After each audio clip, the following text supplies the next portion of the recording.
Leonardo and Rheinmetall signed the alliance for tanks. The German products Panther and Lynx will be Italianized, half the work at Leonardo and Rheinmetall at the wedding for tanks. The two groups signed the final agreements that seal the Italian-German alliance in land armaments, outlined in a Memorandum of Understanding on July 3, 2024. Leonardo shares on October 14 rose by 3.24% to 21.6 euros. Those of Rheinmetall rose by 3.83% to 485.3 euros. The value is almost sixfold compared to that at the end of 2021, about 84 euros. Leonardo has also had strong growth on the stock market since the end of 2021. The value of the shares has more than tripled. The current capitalization is 12.3 billion. Land-based armaments are the most fragmented sector of the European defense industry, to which significant public resources will be allocated following the Russia-Ukraine war to increase military capabilities. Cingolani has signed agreements with Armin Paperger, CEO of the German giant, the ideal venue for an announcement that kicks off a reorganization of the European defense industry. The establishment of an equal joint venture based in Italy is envisaged. The pivot of the agreement in the first instance is the future supplies to the Italian army of 280 tanks, half combat, the other half support vehicles, and over 1,000 light infantry tracked vehicles, called AICs or AFV. Two maxi orders for a value estimated by the DPP, multi-year defense planning document, at 23.2 billion euros, over 10 to 15 years.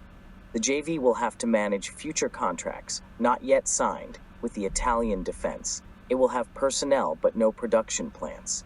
Production will be done in the factories of the two groups. Rheinmetall has the products that the top of the armed forces considers suitable to replace the old Ariete tanks and Dardo light armored vehicles, as General Luciano Portolano told when he was still Secretary General of Defense and National Director of Armaments. Since October 4, 2024, he has been Chief of Defense Staff. Products that Leonardo, supplier of the old army vehicles, does not have, because its company operating in the sector, Otto Melara, has not developed new productions of this type for about 30 years. Pressure is growing for Kiev's entry into NATO. Ukraine's invitation to join is more likely. New recruits of the 24th Mechanized Brigade improve their tactical skills on an obstacle course at a training field at an undisclosed location in Donetsk region. The first point of Vladimir Zelensky's victory plan is the invitation to join NATO, as he is aware that only Article 5 of the alliance can guarantee long-term protection from Russian aggression. In this context, the atmosphere is changing, and the demand for membership, both from Ukraine and from favorable allies, will intensify in the coming months until the next NATO summit. This was confirmed by an important diplomatic source on the eve of the defense ministerial. Ukraine's accession to NATO clashes with the fact that Vladimir Putin has started a war precisely to avoid it, so one can imagine how complicated it will be to find an agreement at a possible negotiating table, the same source continued. On the timing, it was stressed that it is a long process.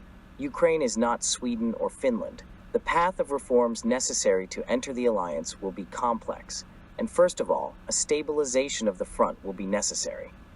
Regarding possible Ukrainian concessions, such as the option of the so-called land for peace, the diplomat confirmed that in the corridors there is discussion about what the solution could be. Among the models taken into consideration is the German one, with a West Germany in NATO and an East Germany under Soviet control. However, he specified, it is clear that any solution can never appear as a victory for Russia and will have to guarantee the security of Ukraine. South Korea, concern about the Pyongyang-Moscow axis. We are evaluating countermeasures. South Korea has announced its intention to take gradual measures in response to the growing military cooperation between North Korea and Russia, calling the sending of Pyongyang troops to support Moscow in the war in Ukraine a significant security threat, both to the Korean peninsula and to the international community. The Seoul government has urged North Korea to immediately withdraw about 12,000 soldiers sent to Russia, of which at least 1,500 have already been deployed in the city of Vladivostok, according to South Korean intelligence estimates. Deputy National Security Advisor Kim Tae-hyo said at a press conference, "It is a blatant violation of UN Security Council resolutions which prohibit military cooperation with North Korea. The government calls for the immediate withdrawal of North Korean troops." Seoul's countermeasures, from the supply of weapons to sending intelligence to Kiev. The cooperation between Moscow and Pyongyang, signed in June 2024 with a mutual defense agreement between North Korean leader Kim Jong-un and Russian President Vladimir Putin, led Seoul to evaluate countermeasures. If illegal military cooperation between North Korea and Russia continues, we will not stand by and watch, but will respond firmly in close cooperation with the international community, warned Kim Tae-hyo. Among the measures considered by the South Korean government, there would also be the sending of weapons to Ukraine. Although South Korea has so far limited itself to providing humanitarian aid to Kiev, the prospect of military support is no longer ruled out.